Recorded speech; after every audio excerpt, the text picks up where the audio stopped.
Thanks very much, Speaker. My question is also to the Premier. Good morning, Premier. Yesterday I had a meeting with a major southwestern Ontario employer in the agri-food sector, and the owner and the investors indicated to me that if they don't get their energy prices under control as a result of your mismanagement in that sector, they're going to have to leave Ontario. That's 400 jobs. Let me explain to you, Speaker, what the real issue is here for them. It's not necessarily their outdated labour policies. It's not necessarily some of their regulatory burdens that are excessive in the province. In this case, it is the global adjustment. In January last year, they paid $60,000 for their global adjustment, and by September that went up to $150,000. Does the Premier think it's fair for a business in Ontario to be paying over $1 million to the global adjustment while they're struggling to survive in the province of Ontario? Thank you. Premier.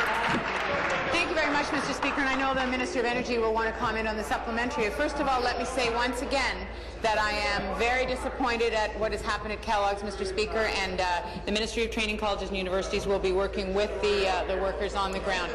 But, Mr. Speaker, in terms of electricity costs, as I have said, our long-term energy plan takes costs out of the system, Mr. Speaker, focuses on conservation, and, Mr. Speaker, the Leader of the Opposition has acknowledged that he has no idea how he would lower costs, Mr. Speaker. He has no idea what his plan would be to deal with electricity costs, Mr. Speaker. He has no idea how he would get costs out of the system, and he has no idea what supply mix he would support, Mr. Speaker, because the opposition party simply opposes everything that we've done in energy. The reality is, we came into office in 2003, Mr. Speaker. We've been cleaning up the energy mess that was left by that party since that day, and we will continue to do so, Mr. Speaker.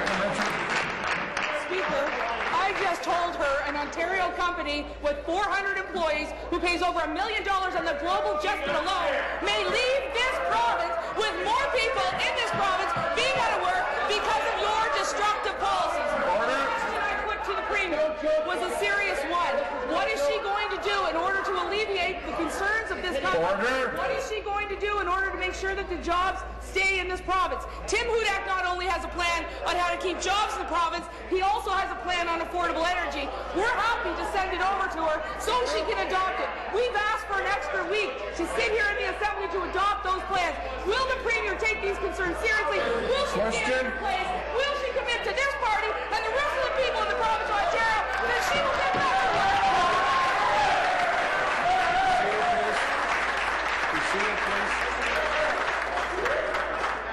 Thank you.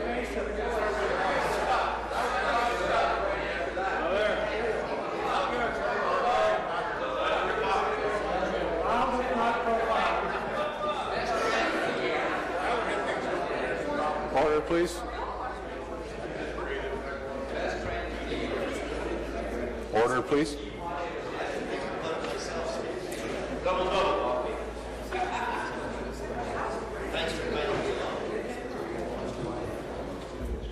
I wouldn't double down.